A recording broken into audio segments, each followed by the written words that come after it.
Beleza.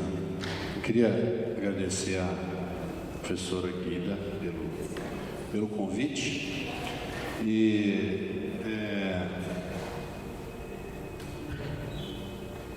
geralmente eu faço essa palestra aqui da análise espectral, uma coisa mais geral, e dessa vez eu vou apresentar para vocês uma análise espectral do Bolero de Ravel, tá? Então, assim, eu sei que aqui tem músicos e tem pessoas de outras áreas, acho que tem algumas coisas que vão ser muito tranquilas para quem são de outras áreas, outras coisas vão ser mais tranquilas para os músicos, mas eu vou tentar caminhar pelo meio dos dois. Então, é só para quem não tem ainda contato com isso, né? A análise espectral é uma técnica que vem sendo utilizada, né, na música desde a década de 1980. E, na realidade, é um modo, bem entre aspas, de visualizar o som. Eu coloco entre aspas porque, apesar do som e a luz eles serem fenômenos vibratórios, eles são de natureza completamente diferentes. Então, na realidade, o que a gente vai ver aqui é uma representação arbitrária, as linhas, as cores que a gente vai ver, né? Na realidade, o som não produz aquilo. Então, isso tem aumentado muito, né, na prática musical e nas últimas décadas e muita publicação, muito estudo sobre isso, né? E no caso da performance musical aqui, né, que a gente vai tratar isso, vai analisar uma performance do bolero, ela é usada principalmente na preparação técnica, quer dizer, tem muita gente que estuda o seu instrumento, estuda a voz, utilizando esse tipo de essa técnica que a gente vai ver, né, como concepção interpretativa, que é no caso que a gente vai ver aqui do Bolero de Ravel, e como análise da performance, quer dizer, é um modo de você poder enxergar, né, o que alguém está tocando, né?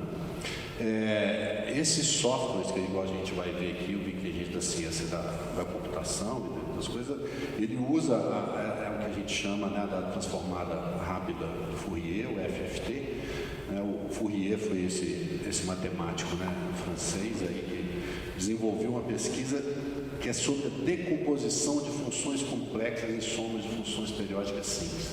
Né? O músico fala, nossa, que confusão, mas não é uma coisa muito confusa, né? Estou colocando que na análise acústica significa decompor os sinais acústicos complexos em seus componentes como os parciais, ruídos e intensidades. A gente vai ver isso daqui a pouco. Então, para ter uma ideia, assim, um som que chega no nosso ouvido ou no microfone é um sinal muito, muito complexo, né? que é formado por várias frequências que estão aí. E a soma, né, dessas frequências, ela vai dar uma vibração resultante. Então é mais ou menos isso aqui, né? Tem os músicos aí que ligam todos com os harmônicos do seu instrumento, você tem uma fundamental, né? Você tem o segundo harmônico, na hora que você soma os dois, você tem esse resultante. Essa forma de onda aqui, uma representação também arbitrária, que chega no seu ouvido, e na realidade a gente ouve isso como uma cor, como um timbre, como uma vogal, como uma consoante, mas na realidade isso é composto por várias frequências, né? Então, um pequeno histórico, quer dizer, esse interesse de compreender, né, o que compõe o som e o fenômeno do timbre, eles guiaram o trabalho de importantes pesquisadores. O mais importante deles é o Helmholtz. Até para os músicos é interessante a gente ver a origem da palavra Hertz, vem do nome dele, né? Hermann, o Tz no final, Hertz, vem do nome desse cara. E ele foi o primeiro sujeito que tentou ele construiu um aparelho, uma coisa que eram pequenas, pareciam umas bolas de Natal de ressonância, para entender quais são os harmônicos, né, os parciais que soavam, né? E depois disso começa essa fase que a gente vai ver, que é na década de 80, com um pesquisador americano, Robert Cogan, que trabalhava com essa tecnologia já digital no computador. A IBM procurou nessa época várias instituições dos Estados Unidos para testar seus primeiros protótipos de reconhecimento de voz. É uma coisa que hoje a gente acha super normal, ligar para brigar com uma companhia de telefone e falar assim, boa tarde, me fale o seu problema. E você fala com o telefone e não entende, a gente acha normal, né? E não tem nada de normal nisso, isso foram décadas de pesquisa, né? E tudo baseado nisso, né, que a gente vai ver que é a análise espectral, né? Então é uma coisa muito usada na medicina, na fonoaudiologia, na fonética, na engenharia. Quer dizer, na engenharia se usa a análise espectral para ver a integridade de colunas, de estruturas, de concreto, né? E na música isso ainda tem muita resistência, né? A gente está começando uma coisa que a gente não entende muito, mas ainda existe muita resistência. E eu acredito, e quem trabalha com isso, que isso é uma possibilidade de agregar uma objetividade no que a gente faz, né? Os músicos aqui presentes adoram falar assim, nossa, esse som é tão escuro, esse som é tão claro. Quer dizer, o que significa isso, né? A gente não tem muita ideia, né? Então, falando de novo, né, a gente vai usar esse software aqui, eu vou mostrar para vocês algumas coisas dele, o que a gente vai estar vendo nessas imagens, né? Então aqui está o programa que a gente vai utilizar e o que ele faz, né? Por exemplo, quando eu falo aqui, vou falar a vogal A para vocês.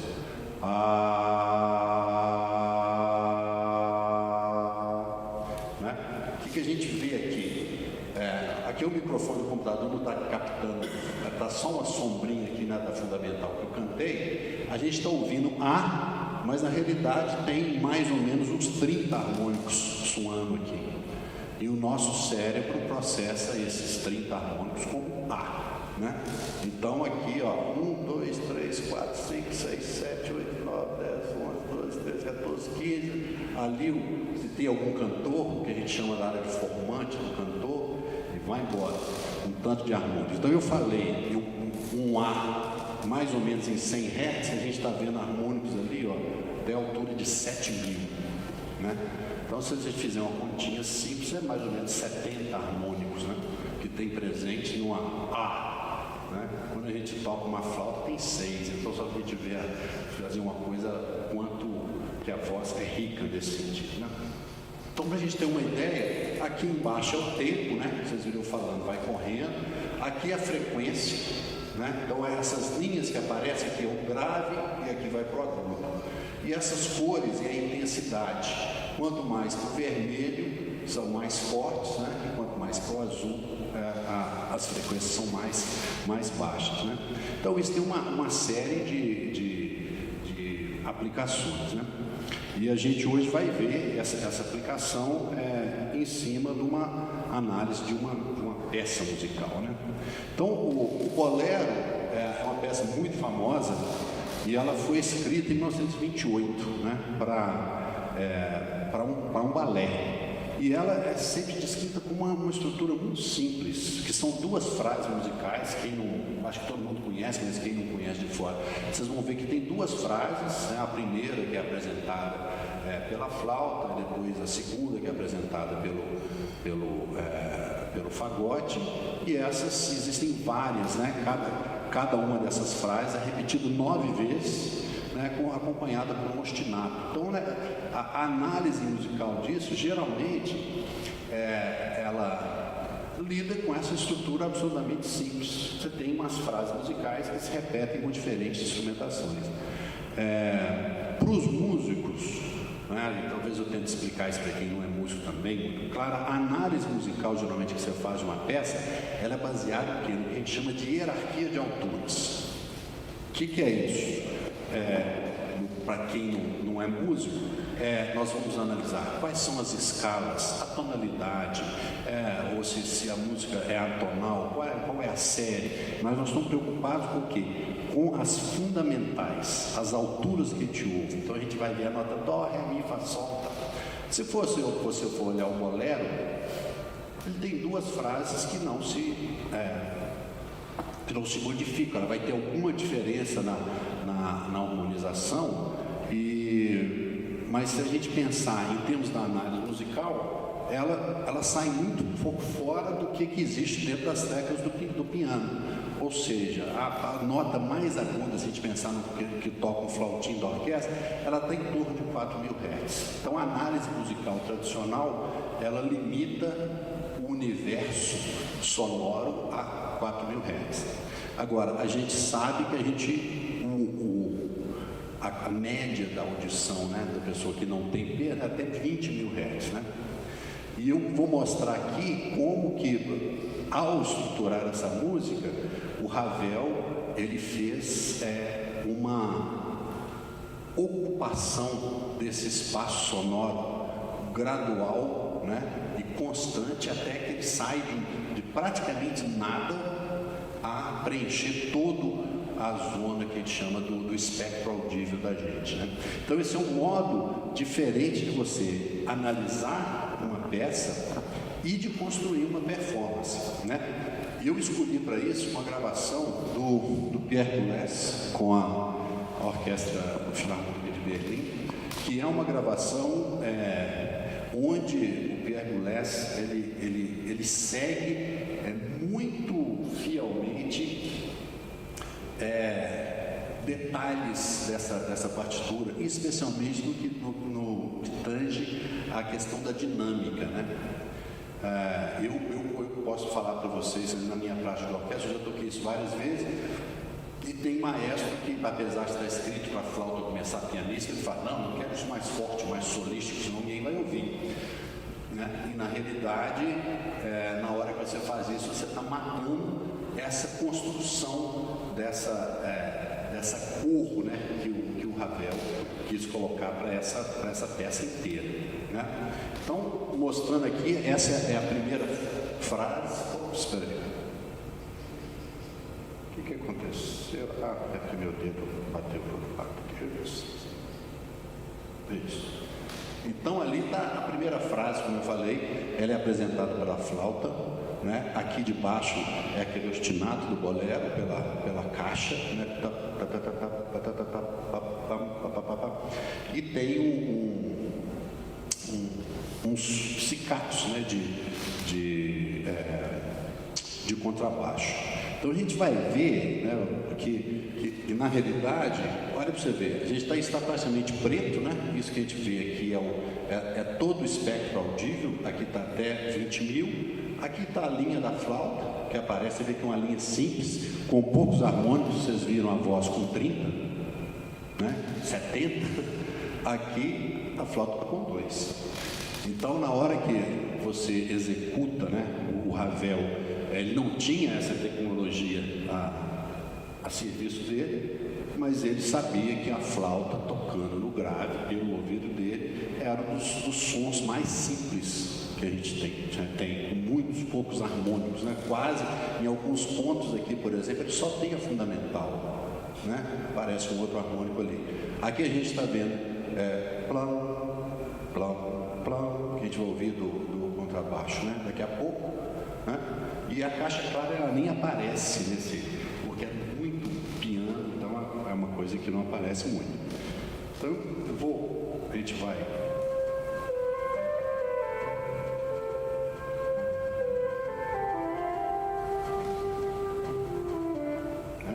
Isso aí é o primeiro solo da flauta. Então a gente vê aqui que todo o que a gente tem de atividade, né, de som está indo até em torno de 1.000 Hz só, está aqui, né? Não tem mais nada, está tudo vazio, né? Aí o segundo solo, a Raquel está ali, é o solo do fagote, né? A flauta, se vocês olharem, estava escrito o quê? Pianíssimo, olha lá, né? A flauta está escrito pianíssimo.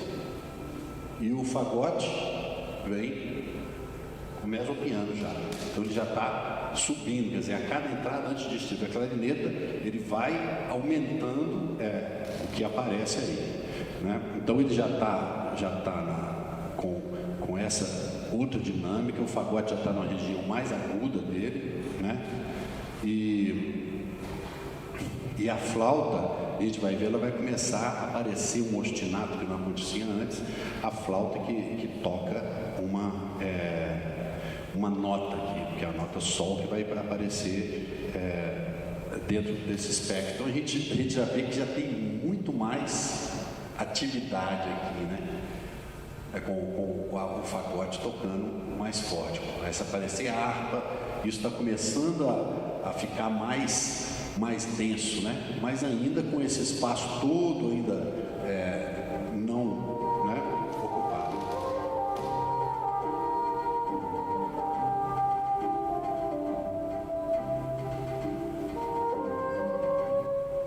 Né? Aí o próximo é a clarinete Mi bemol. Aqui a gente está tendo um problema na projeção, mas não estão aparecendo aqui os harmônicos azuis, mas na hora que entra o fagote, a flauta foi até 1000, o fagote foi até 2000, a clarinete Mi bemol já tem harmônicos a 3000. Ele vai subindo, isso muito gradualmente. Então, quando entra a requinta, que é a clarinete Mi bemol, os harmônicos desses instrumentos já estão chegando agora a 3000 Hz, né? Ó.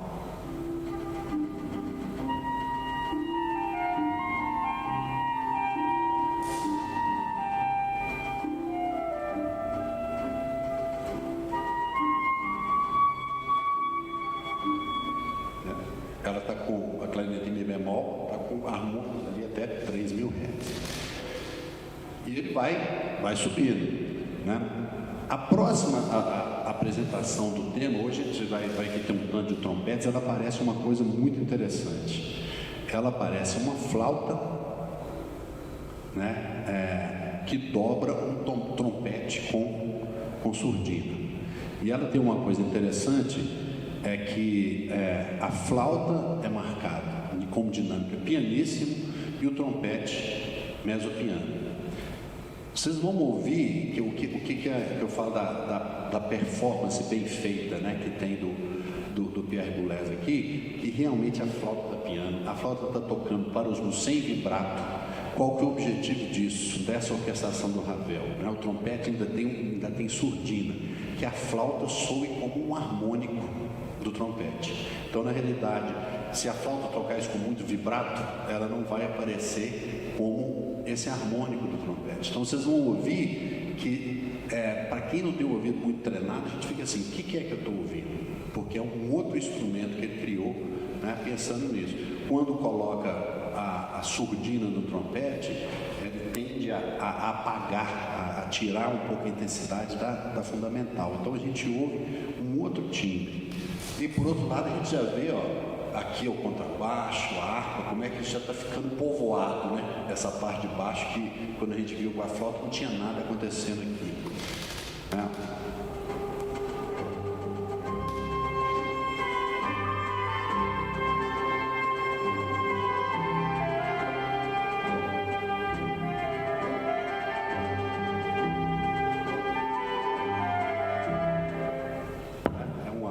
O que ele está procurando é uma cor, não são dois solistas, né?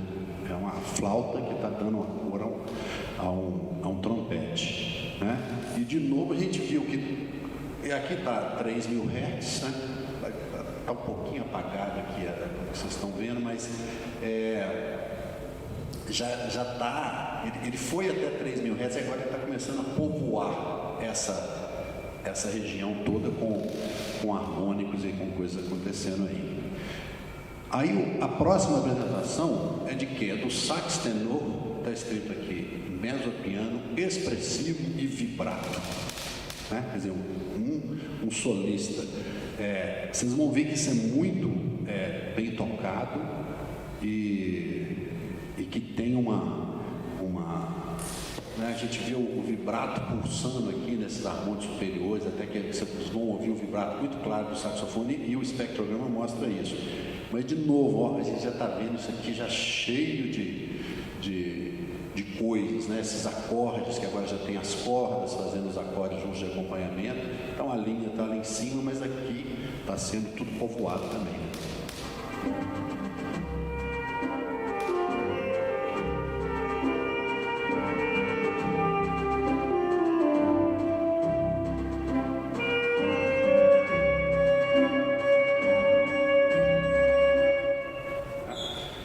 Esse foi o sax tenor.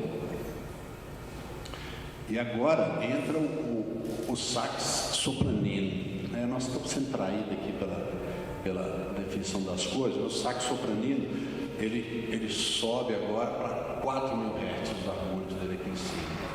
Então a gente começou com a flauta aqui embaixo em 1.000 e agora ele já está em 4.000 Hz, né? E o acompanhamento, a gente vê que ele já está muito mais denso de coisas, né? A gente não está vendo aqui, mas essa área aqui a gente já tem oboés, já tem outros instrumentos, trompete, fazendo o que era o ostinato, que primeiro começou só com a caixa clara e agora já tem vários instrumentos, né? Alan.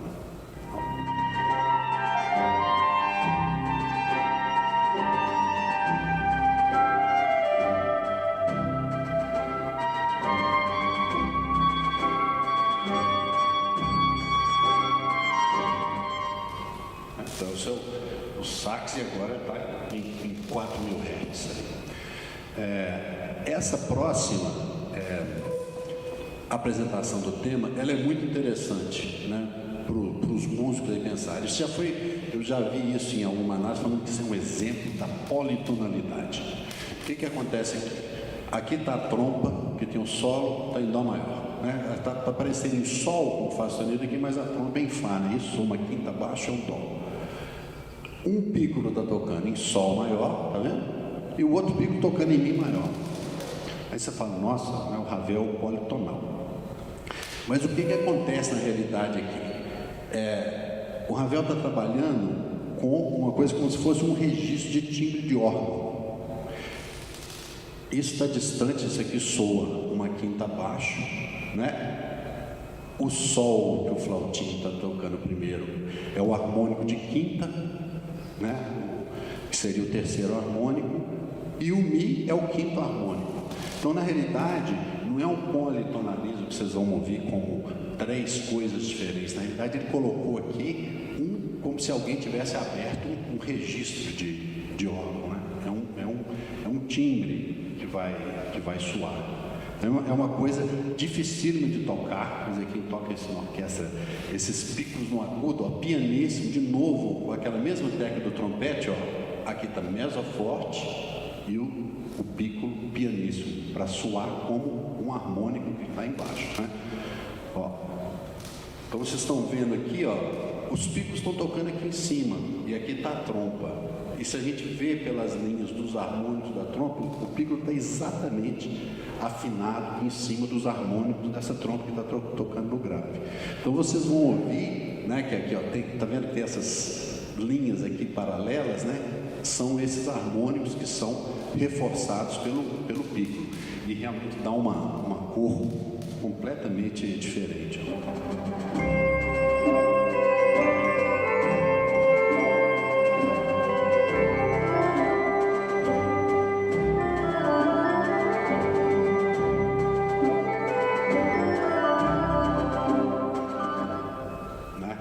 A gente ouve isso, quem tem costume de ouvir órgão, né? Isso é como se tivesse aberto um registro de, acho que eles chamam lá de 8 pés e de 4 pés, né? Uma coisa que dá esses harmônicos lá em cima, né?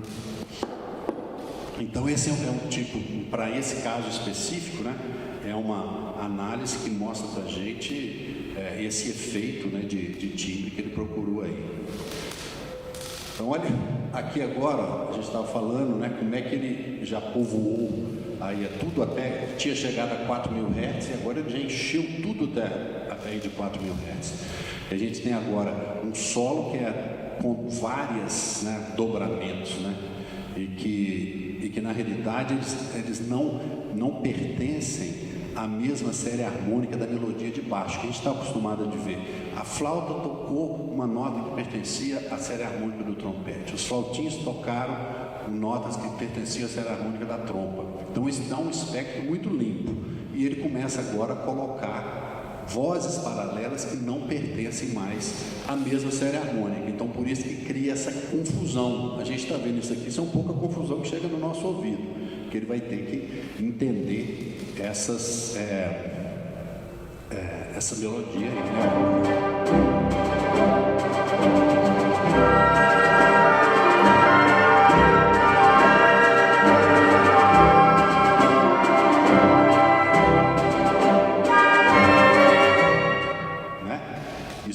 soa mais dissonante, porque não é mais essa ideia de ser harmônicos de uma melodia mais grave, né?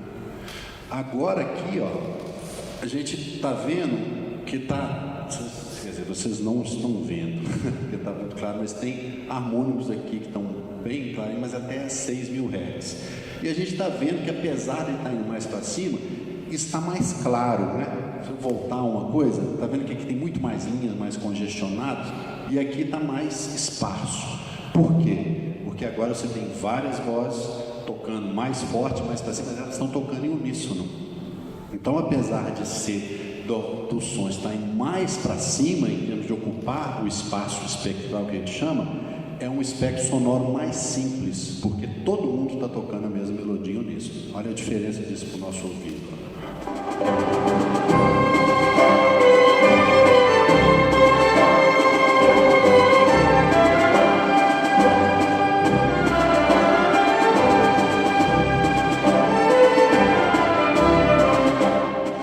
Então, o som das cordas, das madeiras, que está levando até 6.000 Hz lá, é muito brilhante no nosso ouvido, mas todos eles estão tocando a mesma melodia, no mesmo tom. Então, o espectro sonoro é mais, apesar dele ter agora saído do que a gente estava no limite de 4.000 indo para 6.000, mas é um espectro de certo modo mais simples, porque é todo mundo tocando em uníssono, né? É isso mesmo. Então agora aqui a gente já está chegando mais para o fim. A gente já está vendo assim, pelo meu computador aqui, né? A gente já tem harmônicos aqui acima de 10.000 Hz. Isso aqui é a caixa clara, a gente vê pam, pam, pam, pam, pam, pam,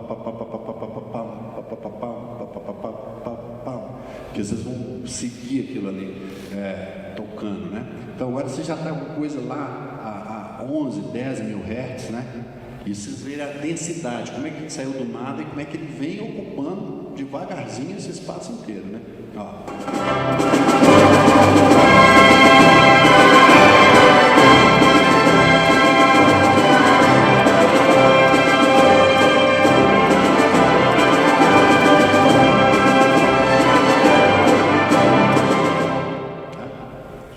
Aí agora, a gente está falando que ele vai chegar no final, né?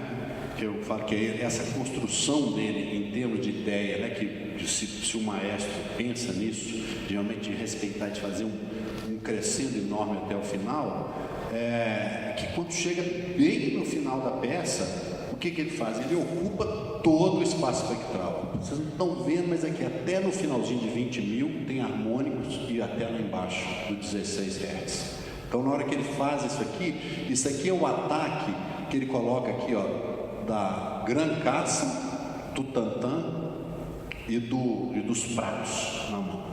Então, com a percussão, ó, ele preenche tudo até embaixo com o grave da Gran Cassa. Aqui vem o tantã e o que vai lá em cima é o prato suspenso. Ó. Isso, prato suspenso, tantã. Gran Cassa, prato suspenso, tantã. E ele ocupa no final todo o espaço espectral, né? Então, na realidade, assim, você usa isso tanto para pensar como a construção da composição, né? Que é essa coisa de uma repetição aparentemente simples, de como que ele chega nesse final, né?